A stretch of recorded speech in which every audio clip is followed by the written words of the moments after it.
This is the first of a 5-video series where we're going to be creating this animation from scratch inside After Effects using surprisingly simple techniques and exploring the new features that After Effects has to make our workflow even more efficient.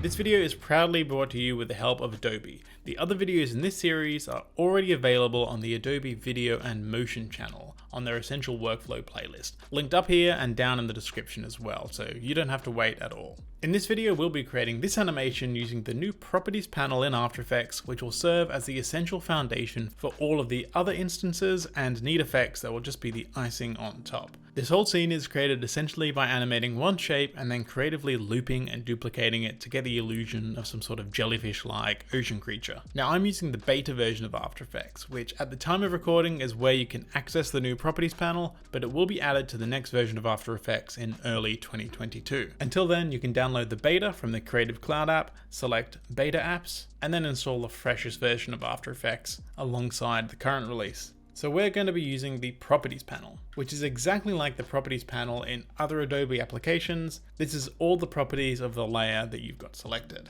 Here we've got a square on a shape layer. Previously, we would have had to toggle down all of these in the timeline to get to these settings. And while we're here, a handy shortcut to know to open all of these at once is to hold Control or Command, click this once, and it will open everything. But that kind of makes your timeline really difficult to use because all of the space is taken up by just one layer. So it's much easier to just select your layer and then adjust its roundness and other properties up here in the Properties panel without having to change the view of your timeline and interrupting your flow as you're animating down here. So let's delete this and create it from scratch. So with the rectangle tool selected, we're going to click and drag holding the Shift key to keep it square. Now it doesn't need to be in the exact middle. We can open up the Align panel and align it to the composition horizontally and vertically. And we can see in the Properties panel that its size is a pretty arbitrary number. Let's change that down to 50, so it's much smaller. And we're going to animate 3 properties of this square: its position, its size, and its roundness. In our final version, our square is essentially going to be bouncing up and down and turning into a circle as it moves upwards. And let's start with our square a bit away from the center because we don't want them all meeting in the middle once they're duplicated. So let's move its Y position up to around about 320, there. And let's keyframe its position here. And then about half a second later, which in this case is 12 frames, let's move its position even further up, around about 100 pixels. Now let's select those keyframes and easy ease them with F9 so that motion is a bit smoother. There. Now we do want this to bounce back down and loop. And we can do that with a very simple expression. So let's hold Alt or Option and click the stopwatch here and type loop out and then in parentheses type ping pong. And what that does is loop these keyframes by bouncing between them. So we get a nice bouncing square going up and down. And because these keyframes are half a second apart, we get a perfect 1 second loop. And if we want it to bounce higher, we can change this state to a higher position, and we've got a larger bounce now. Now by using a looping expression like this, and later by using pre-comps, we make this animation really adjustable. So we can add all of our effects, get up to the final render, and if we want to change anything to this base animation, we can do that very easily with a simple adjustment of just these 2 keyframes. Very useful in a professional workflow where client changes come in often. Now let's adjust its size. We'll keyframe it here, and then at that half second mark, let's make it larger, maybe up to 150. And easy ease those keyframes too. And we want this to loop also.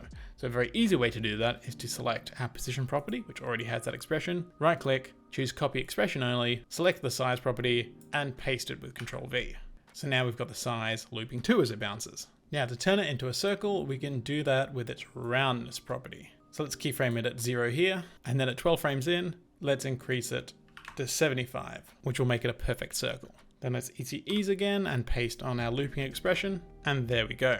Now I want to animate one more property, one that is going to mimic a squid or cuttlefish changing color, which they do by expanding these pigmented pouches called chromatophores. And we can mimic that using the stroke of this shape. At the moment, we've got a 10-point stroke, but let's animate that property. Let's keep it at 10 points when it's at its largest point, where it's a circle. Keyframe its stroke width here. And then at the starting frame, when it's a small square, let's increase that way up to about 30. Again, easy ease and paste our expression. And now we've got this nice breathing quality to the animation. It looks very organic, almost like a muscle contracting.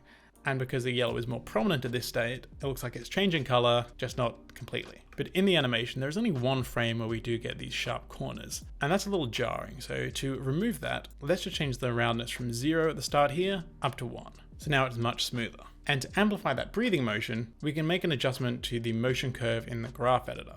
So let's select all of our keyframes, head into the graph editor, and in the speed graph, select them all and drag both of these handles inwards to create a higher point of acceleration in the middle so that there's more easing. And there our breathing animation is more intense and our main animation is completed. In the next video, linked right up here, we're going to use a bunch of pre-comping tricks to turn this one shape into our completed abstract sea creature and get closer to our final result.